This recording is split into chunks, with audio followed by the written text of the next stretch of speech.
आज मैं 2017 में आई फिल्म रिवेंज को एक्सप्लेन करने वाला हूँ। इस फिल्म में दिखाया गया है कि कैसे एक लड़की का बॉयफ्रेंड अपने ही बाकी के दो दोस्तों के साथ मिलकर उसका रेप कर देता है और इसके बाद में वो लड़की आखिर कैसे इन तीनों से अपना बदला लेगी। चलिए जानते हैं मूवी की स्टोरी से। मूवी स्टार्ट होती है और हमें रिचर्ड नाम के एक अमीर आदमी को दिखाया जाता है जो कि अपनी गर्लफ्रेंड को अपने साथ लेकर एक डेजर्ट वाले एरिया में घूमने के लिए जा रहा होता है। अब क्योंकि रिचर्ड पहले से ही शादीशुदा होता है लेकिन फिर भी वो जेनिफर के साथ अपने संबंध रखता है। अब यहाँ पर रिचर्ड जेनिफर को लेकर इस डेजर्ट वाले एरिया में 2 दिन के लिए आया होता है क्योंकि इसे यहाँ पर हंटिंग करनी थी। अब इसके बाद जब रिचर्ड अपने घर पर पहुंचता है तो इसका पायलट उसे वहाँ पर स्वागत करते हुए इसे एक ड्रग देता है। अब इसके बाद रिचर्ड घर के अंदर आ जाता है। यहाँ आकर रिचर्ड और जेनिफर आपस में इंटीमेट होने लग जाते हैं। अब अगली सुबह जेनिफर की आंख खुलती है और वो अपने लिए कॉफी बनाती है। तभी वो देखती है कि शीशे के सामने 2 आदमी खड़े हैं और इन दोनों आदमियों के हाथों में गन होती है। अब जेनिफर इन दोनों को देखकर काफी ज्यादा डर जाती है और रिचर्ड को आवाज लगाने लगती है। अब इसके बाद रिचर्ड यहाँ पर पहुंच जाता है और जेनिफर को बताता है कि ये दोनों उसी के ही दोस्त हैं। अब इन दोनों का नाम स्टैनली और दिमित्री होता है और ये दोनों भी रिचर्ड के साथ मिलकर हंटिंग करने के लिए यहाँ पर आए थे। अब यहाँ पर स्टैनली जेनिफर को अपनी गंदी गंदी निगाहों से घूरने लगता है। अब ये सब देखकर जेनिफर को अच्छा नहीं लग रहा होता, इसलिए वो रूम के अंदर चली जाती है। अब रिचर्ड अपने दोस्तों से बताता है कि ये लड़की जेनिफर उसकी एक फ्रेंड है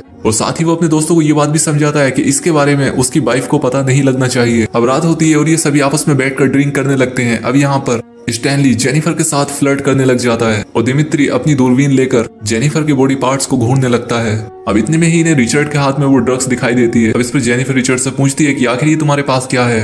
अब इसके बाद रिचर्ड उन लोगों को इस ड्रग के बारे में बताने लगता है और वो बताता है कि ये ड्रग काफी ज्यादा खतरनाक है क्योंकि एक बार एक आदमी ने इसका सेवन किया था और इसके बाद वो इसके नशे में इतना खो गया कि वो अपनी टांग ही काट कर खा गया था और इसके चलते उसके शरीर का सारा खून निकल गया था और वो मारा गया था। अब इसके बाद रिचर्ड ये ड्रग जेनिफर को देता है और उससे कहता है कि तुम इसे ठीक से छुपा कर रख दो। अब इसके बाद जेनिफर उस ड्रग को अपने लॉकेट में छुपा लेती है। अब इसके बाद जेनिफर म्यूजिक को शुरू कर देती है और रिचर्ड को अपने साथ डांस करने के लिए कहती है लेकिन रिचर्ड उसके साथ डांस करने से मना कर देता है, इसलिए वो स्टैनली के साथ डांस करने लग जाती है। अब यहाँ पर थोड़ी देर डांस करने के बाद ये लोग सोने के लिए अपने रूम में चले जाते हैं। अब अगली सुबह जब जेनिफर की आंख खुलती है तो उसे रिचर्ड कहीं पर भी दिखाई नहीं दे रहा था। अब जेनिफर स्टैनली से रिचर्ड के बारे में पूछती है जिस पर स्टैनली से कहता है कि वो मेरा पासपोर्ट लेकर कहीं पर गया हुआ है और शायद वो दोपहर तक वापस आ जाएगा और अभी दिमित्री भी काफी ज्यादा नशे में है और इसलिए हम दोनों ही सिर्फ इस घर में अकेले हैं। अब स्टैनली उससे ये बात बोलकर उसे अपनी हवस भरी निगाहों से घूरने लगता है। अब ये देखकर जेनिफर को अच्छा नहीं लगता, इसलिए वो वहां से उठकर घर के अंदर चली जाती है। अब इसके बाद चुपके से स्टैनली भी उसके पीछे पीछे जाता है और उसे कपड़े बदलते हुए देखने लगता है। अब इसके बाद जेनिफर उसे देख लेती है और ये काफी ज्यादा डर जाती है। अब इसके बाद स्टैनली जेनिफर के पास जाता है और उससे कहता है कि तुम मेरे बारे में क्या सोचती हो। अब जेनिफर इससे कहती है कि तुम मेरे टाइप के नहीं हो, लेकिन स्टैनली से कहता है कि कल रात तुमने मेरे साथ डांस किया इसलिए मुझे लगा कि शायद तुम मुझे पसंद करती हो। जेनिफर उससे कहती है कि मैंने तुम्हारे साथ ऐसे ही डांस किया था और मैं तुम्हें पसंद नहीं करती। अब स्टैनली जेनिफर की ये बात सुनकर गुस्सा हो जाता है और उसके साथ जबरदस्ती करने लगता है। अब इतने में ही यहाँ पर दिमित्री पहुंच जाता है और वो स्टैनली को जेनिफर के साथ ये सभी हरकतें करते हुए देख लेता है। जेनिफर को लगता है कि शायद दिमित्री उसे बचाएगा लेकिन वो बिना कुछ बोले दरवाजा बंद करके वहां से चला जाता है और इसके बाद स्टैनली जेनिफर के साथ रेप करने लग जाता है। अब इसके बाद हमें रिचर्ड को आते हुए दिखाया जाता है और वो घर आकर पाता है कि यहाँ पर जेनिफर रो रही थी। अब रिचर्ड जेनिफर को रोता देख उसे शांत करता है लेकिन जेनिफर उससे कहती है कि तुम तुरंत हेलीकॉप्टर बुलाओ, मुझे यहाँ से जाना है। लेकिन रिचर्ड यहाँ पर जेनिफर को समझाने लगता है और उससे सोने के लिए कहता है। अब अगले दिन रिचर्ड जेनिफर के पास आता है और उससे कहता है कि मैंने बहुत सारे पैसे तुम्हारे अकाउंट में डाल दिए हैं और साथ ही वो उससे कहता है कि मेरे दोस्त ने तुम्हारे साथ जो भी किया उसे तुम भूल जाओ। अब ये बात सुनकर जेनिफर उस पर गुस्सा करती है और उससे तुरंत हेलीकॉप्टर बुलाने के लिए कहती है क्योंकि यहाँ पर रिचर्ड अपने दोस्त की ही तरफदारी कर रहा होता है। अब जेनिफर अपनी पैकिंग करने लग जाती है। अब इसके बाद रिचर्ड जेनिफर से कहता है कि तुम हो ही इतनी खूबसूरत कि तुम्हें देखकर कोई भी मर्द अपने आप को रोक नहीं पाएगा और मेरे दोस्त के साथ भी ऐसा ही हुआ है, वो तुम्हें देखकर अपने आप को रोक ही नहीं पाया होगा और इसलिए तुम मेरे दोस्त को माफ कर दो। लेकिन ये बात सुनकर जेनिफर को बहुत ज्यादा गुस्सा आ जाता है और वो रिचर्ड और खुद के बारे में उसकी वाइफ को बताने के लिए कहने लगती है। अब ये बात सुनकर रिचर्ड उसे एक जोर से थप्पड़ लगा देता है और इसके बाद जेनिफर वहां से भागने की कोशिश करने लगती है। अब इसके बाद वो तीनों दोस्त मिलकर इसका पीछा करने लग जाते हैं। अब जेनिफर भागते भागते एक पहाड़ पर पहुंच जाती है और ये यहाँ पर आकर रुक जाती है और इतने में ही वो तीनों लोग भी यहाँ पर पहुंच जाते हैं और ये तीनों से कहने लगते हैं कि तुम यहाँ से मत भागो। अब तभी रिचर्ड फोन लगाकर हेलीकॉप्टर को बुलाने लगता है लेकिन वो सच में हेलीकॉप्टर को नहीं बुला रहा था बल्कि वो जेनिफर को ऐसा दिखा रहा था। अब जेनिफर रिचर्ड की बातों में आ जाती है लेकिन तभी रिचर्ड उसे चोटी से नीचे की ओर धक्का दे देता है जिससे कि जेनिफर नीचे जाकर एक नोकीली लकड़ी पर गिरती है जो कि उसकी बॉडी के आर पार हो जाती है। और ये देखकर इन तीनों दोस्तों को ऐसा लगता है कि शायद अब जेनिफर मारी गई है। तो इसके बाद स्टैनली रिचर्ड से कहता है कि आखिर तुमने ऐसा क्यों किया, जिस पर रिचर्ड उससे कहता है कि अगर वो यहाँ से भाग निकलती तो हम तीनों को जेल हो सकती थी और इसीलिए मुझे उसे मारना पड़ा। साथ ही वो अपने दोस्तों से कहता है कि तुम इस बारे में भूल जाओ जो अभी यहाँ पर हुआ है। अब इसके बाद ये तीनों दोस्त घर आते हैं और जेनिफर की सारी चीजों को जलाने लग जाते हैं ताकि ये जेनिफर के यहाँ पर आने के सभी सबूत मिटा दें। दूसरी तरफ हमें दिखाया जाता है कि जेनिफर अभी भी जिंदा होती है अब अगले दिन ये तीनों दोस्त जेनिफर की बॉडी को पूरी तरह से खत्म करने के लिए जाने वाले थे, लेकिन ये नहीं जानते थे कि जेनिफर अभी भी जिंदा है। दूसरी तरफ अब जब जेनिफर को होश आता है तो वो पाती है कि वो एक पेड़ में टंगी हुई है और उसके पेट से उस पेड़ की एक लकड़ी आर पार निकली हुई है। अब इसके बाद जेनिफर अपने एयरफोन से अपने ही लाइटर को उठाने की कोशिश करने लगती है। अब इसके बाद वो अपने लाइटर की मदद से उस पेड़ की जड़ में आग लगा देती है। अब आग लगने की वजह से वो पेड़ की टहनी जल जाती है और जेनिफर नीचे गिर जाती है। अब इसके बाद वो रेंगती हुई एक पत्थर के पीछे आकर छुपती है। अब इसके बाद जब ये तीनों दोस्त उस जगह पर पहुंचते हैं तो ये पाती है कि यहाँ पर जेनिफर की बॉडी तो है ही नहीं। अब ये चीज देखकर ये तीनों दोस्त काफी हैरान हो जाते हैं और इन्हें समझ आ जाता है कि जेनिफर अभी भी जिंदा है। अब इसके बाद ये तीनों मिलकर जेनिफर को ढूंढने लग जाते हैं। अब इन तीनों को जेनिफर को ढूंढते ढूंढते काफी रात हो जाती है और इसके बाद इन्हें जेनिफर के खून के निशान दिखाई देते हैं और ये तीनों दोस्त उस खून के निशान का पीछा करने लगते हैं। अब उस निशान का पीछा करते हुए ये तीनों दोस्त एक नदी तक पहुंच जाते हैं और इसके बाद यहाँ पहुंचकर ये तीनों दोस्त अलग अलग होकर जेनिफर को ढूंढने लग जाते हैं। दूसरी तरफ दिमित्री जेनिफर को ढूंढते ढूंढते एक जगह पर हल्का होने के लिए खड़ा हो जाता है और अपनी गन वहीं पर रख देता है, लेकिन इतने में ही यहाँ पर जेनिफर पहुंच जाती है और उसकी गन उठाकर उसे ही पॉइंट कर देती है। अब जेनिफर उसे शूट करने ही वाली होती है लेकिन वो गन लॉक होती है। अब इसके बाद दिमित्री जेनिफर से गन छीन लेता है और उसे पानी में डुबाकर मारने की कोशिश करने लगता है, लेकिन ऐसा करते हुए जेनिफर के हाथ में दिमित्री का चाकू आ जाता है और इसके बाद जेनिफर वो चाकू से घोंप देती है। अब इसके बाद दिमित्री चिल्लाने लगता है और इसके चलते उसकी वहीं पर डेथ हो जाती है। अब इसके बाद जेनिफर उसकी आंख से वो चाकू निकालती है और उसे अपने पास रख लेती है।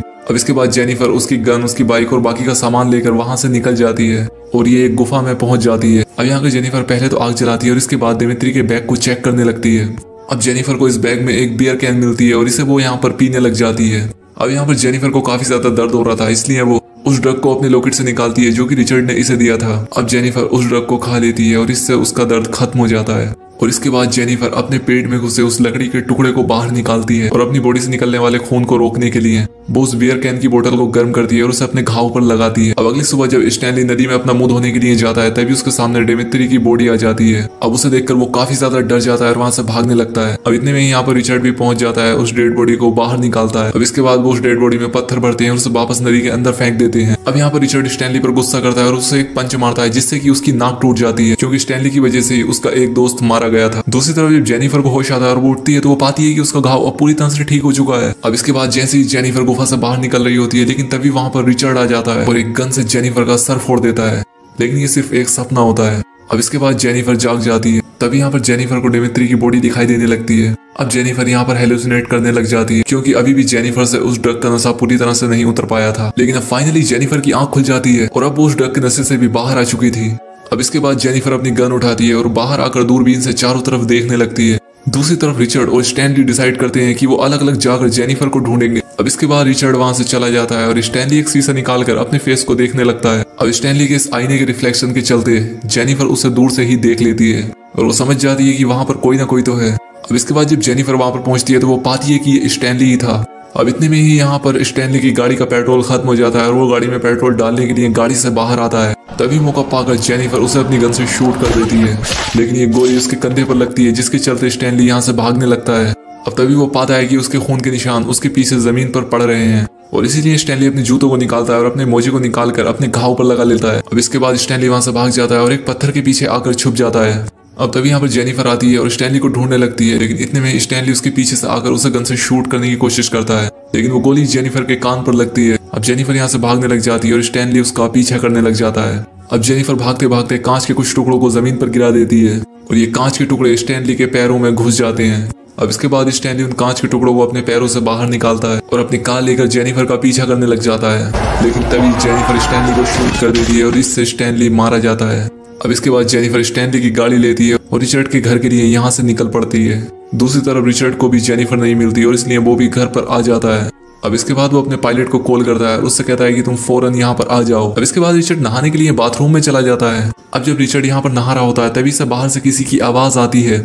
अब इसके बाद रिचर्ड अपनी गन उठाता है और बाहर चेक करने के लिए जाता है, लेकिन बाहर जाकर ये पाता है कि यहाँ पर तो कोई भी नहीं होता। अब इसके बाद रिचर्ड जब अपने घर के अंदर आता है तो वो पाता है कि बाहर जेनिफर उस पर गन पॉइंट किए हुए खड़ी है। अब वो जेनिफर से बात करने की कोशिश करने लगता है, लेकिन तभी जेनिफर उसे शूट करने लगती है जिससे कि एक गोली रिचर्ड के पेट पर आकर लगती है। अब रिचर्ड अपनी जख्मी हालत में ही वहां से भागने की कोशिश करता है और जेनिफर उसका पीछा करने लग जाती है, लेकिन तभी रिचर्ड जेनिफर को पकड़ लेता है और उसका गला दबाने की कोशिश करता है, लेकिन तभी जेनिफर उसके घाव में अपनी उंगली घुसा देती है और इससे रिचर्ड जेनिफर को छोड़ देता है। अब इसके बाद जेनिफर अपनी गन उठाती है और रिचर्ड का हेड शूट कर देती है और इससे रिचर्ड की वहीं पर डेथ हो जाती है। और इस तरह से अब जेनिफर का बदला पूरा हो चुका था। अब इसके बाद जेनिफर घर से बाहर आती है जहाँ पर वो हेलीकॉप्टर भी आ चुका था जिसे कि रिचर्ड ने फोन किया था। और यहीं पर इस मूवी का एंड हो जाता है। तो